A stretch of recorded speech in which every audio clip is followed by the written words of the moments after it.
What's up, y'all? I'm alostnightowl, but please call me Mel. Today we're talking about Poston's biracial identity development model. So let's grab a lantern and illuminate this topic. So the biracial identity development model was developed by W.S. Carlos Poston. Yes, that's how he wrote his name. And this was developed in 1990. It consists of 5 parts, 1 being personal identity, 2 being choice of group categorization, 3 is enmeshment and or denial, 4 is appreciation, while 5 is integration. So why are we talking about this in a witchy space? Well, I want to develop a folk practice for myself. I'm Iranian American. However, I don't have much to go off of. I feel like I'm just kind of doing this myself. So I like rules, and identity development and cultural development seems like the way to go. Out of all the models, this is the one I'm most comfortable with. I am not an expert. We're just going with the flow here and taking a casual look at this model. So let's start with number 1. So with the personal identity phase, this usually occurs when someone's young. So you kind of are aware that race exists. We're still kind of figuring out to what level children are aware of race. So identity may be independent from one's personal background. Identity is also influenced by self-worth, self-esteem. For me, when I was a kid, my parents were very much going over right and wrong. I was exposed to culture, but it wasn't at the forefront. They more so cared that I was a good person. So that's the best way I remember the personal identity phase. How would I apply it to witchy practice? Well, I'm aware that magic exists at this point, but not a proper vocabulary, and it's just vibes. Next is choice of group categorization. Now, in this phase, usually one is pushed into one identity. This depends on where you live, what you've been brought up around, like what do you have the most exposure to? It could be influenced by the languages you know, and also personal appearance. For myself, though I'm vampirically pale now, I am brown.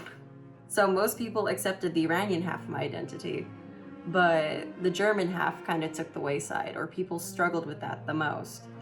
So it was easier to pick the Iranian half of my identity. In terms of a witchy practice, we see people being pushed into all these different categories instead of just being allowed to go with the flow.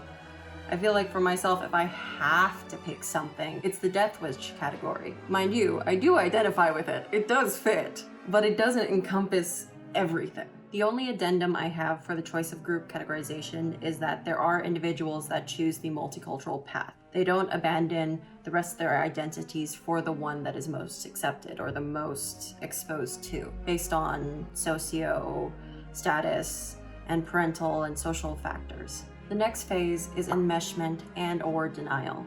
So the way I describe enmeshment is it's interlocked. You can't really tell where the group begins and the individual ends. And it's hard to distinguish what is what. That's why it's called enmeshment. Bear in mind, this is the most emotional phase, so I highly recommend checking out the article to get the full details. Again, I'm just skimming this and going over it. Now, when one is mixed, there could be the feelings of not quite one, not quite the other, and there's this anger and there's this guilt. Also, it's like you've left behind a part of you and you don't know what to do with that.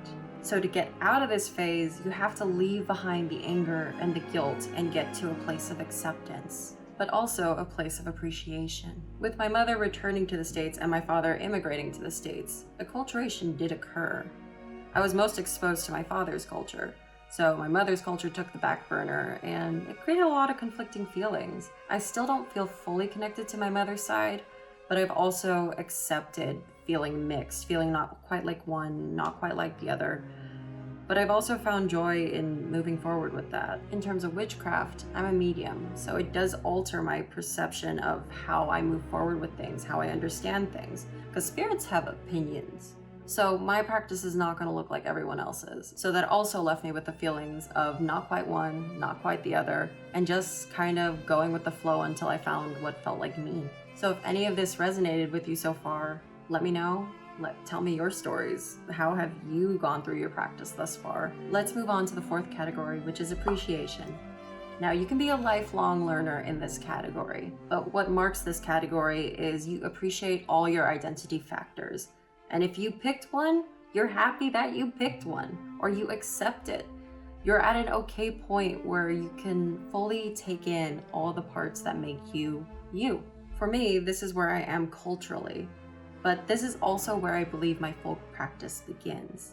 I'm at a point where I appreciate it, but I want to know more. So that's what we're going to be exploring in future videos, I hope. But I may stall and buy myself some time because I have a lot of books to read. And I hope to get to this last part eventually. This is a toughie. Integration. Now at this point, there's wholeness, integration, secureness in your identity, and you can fully recognize the value of this path. Not everyone gets here, totally fine, but I hope to get there one day. And I hope you get there too. Thanks for sitting with me, especially as we watched the sun set. And remember to be luminary and revolutionary. I'll see you next time, but be sure to subscribe and hit the bell so you can keep up with me. I'm still learning what I'm doing. Bye.